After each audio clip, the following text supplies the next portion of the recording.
လာပါပြီတစ်စားနေရွှေတိုင်းတွင်ရွှေဝဲဟန်ဆောင်ရင်လက်သက်သူအမျိုးသမီးလိန်တော့လားလဲတော့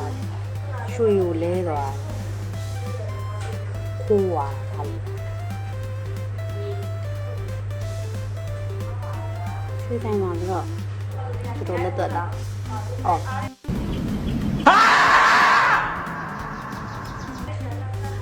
တော်လုံးရဲသားပဲဟုတ်ပြီရောသူဘဲကွက်တွေသုံးသွားလဲ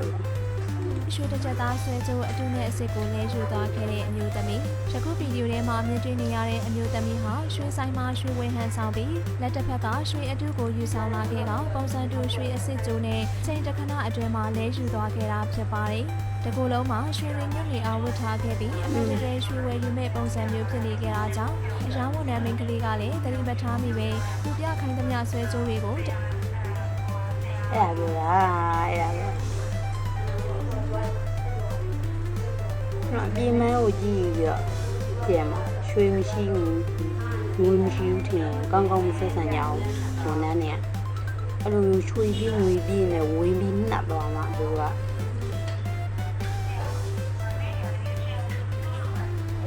ဘုခံရမှာပေါ့အာပြန်မှာကိုယ်ကမိုးတက်မစားတဲ့နဲ့တော့အပြီးဆိုရင်မလဲ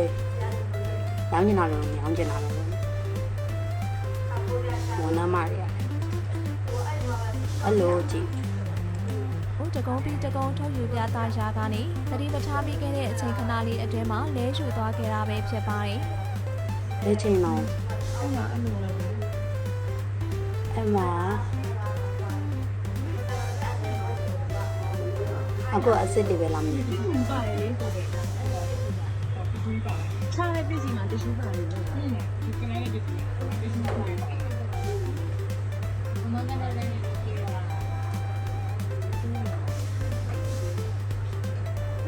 ကြည့်ပြီ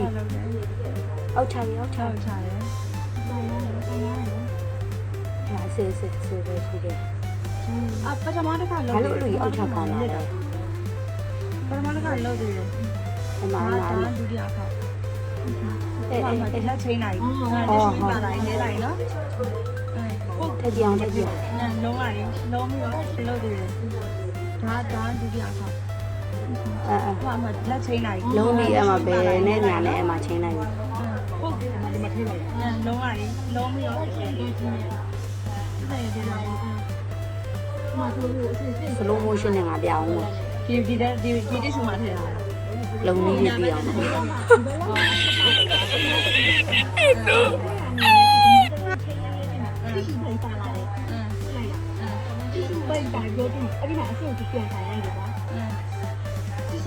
မကြိုက်တော့တလိုမျိုးတွေလုပ်ပြီးတော့မူရမာယာ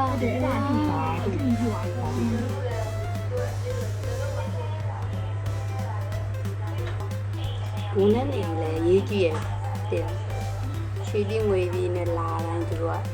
ကမလုံတော့ပါဘူးဆိုပြီးလွတ်ထားအဲ့လူတွေကပဲလုံတော့ပြောကြသူတို့လုံရဲရတော့မိမကြီးရသူနဲ့စနေလာလေအမနောက်ထပ်ဒီလိုစနေလေးလေးရှိရင်လည်းတင်ပေးပါမယ်နော်ဆိုတော့တတာ